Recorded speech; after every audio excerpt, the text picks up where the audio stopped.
Olá.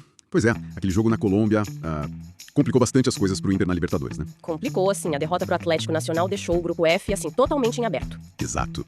E hoje a nossa ideia é justamente tentar desvendar essa matemática colorada, o que precisa acontecer, quais são as contas para garantir a classificação. A gente deu uma olhada profunda nos cenários. Perfeito. Olha, a situação atual é essa. Bahia tá na liderança com 7 pontos, aí vem o Atlético Nacional com 6, o Inter logo atrás com 5 e o Nacional do Uruguai com 4. Tá tudo muito embolado mesmo. Muito perto. Muito.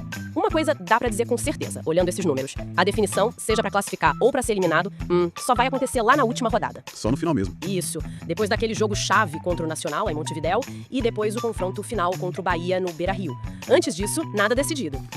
Certo. Então vamos tentar desembrulhar isso. Começando pelo melhor dos mundos.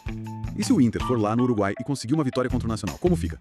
Ah, a vitória é bom. A vitória seria excelente. Levaria o Inter a 8 pontos, né? E o principal, traria aquela tranquilidade de depender só de si mesmo na última rodada. Jogando em casa contra o Bahia. Exatamente, em casa contra o Bahia. Aí, dependendo do que acontecer no outro jogo da rodada, 5 entre Atlético Nacional e Bahia. Também é crucial. Sim.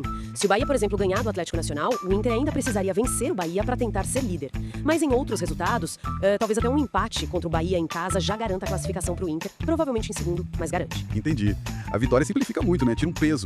Demais. Alivia bastante a pressão pro último jogo. Faz todo sentido. Uma vitória fora daria um respiro, sem dúvida. Mas vamos pro cenário do meio. E se der empate lá em Montevidéu? Inter empata com o Nacional. Aí a tensão já aumenta, né? Com o empate, o Inter iria para 6 pontos. Nesse caso, sabe, a vitória contra o Bahia na última rodada, lá no Beira-Rio. Vira obrigação. Vira praticamente obrigatória, não teria muita margem para erro em casa, não.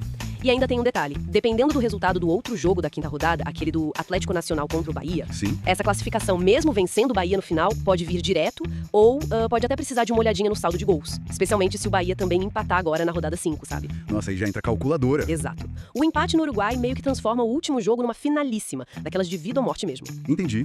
O empate já joga uma pressão danada para essa partida final em Porto Alegre. Agora, vamos pro cenário que a torcida nem quer pensar. E se o Inter perder no Uruguai? Esse é o cenário mais complicado, sem dúvida alguma. A derrota mantém o Inter com os 5 pontos e a situação fica, assim, delicadíssima. Imagino. Primeiro ponto, e mais óbvio, vencer o Bahia em casa na última rodada passa a ser... Não tem nem o que discutir, é indispensável. Obrigatório. Não tem outra alternativa. Nenhuma. E segundo, que é o ponto mais crítico, mesmo que vença o Bahia, a classificação não tá garantida, de jeito nenhum. Como assim? Mesmo vencendo em casa pode não dar? Exatamente. O Inter passaria a depender muito do resultado do outro jogo da última rodada, lá entre o Nacional e o Atlético Nacional. Caramba. Existem combinações de resultados nesse outro jogo que, infelizmente, eliminariam o Inter, mesmo que ele tenha feito a parte dele contra o Bahia.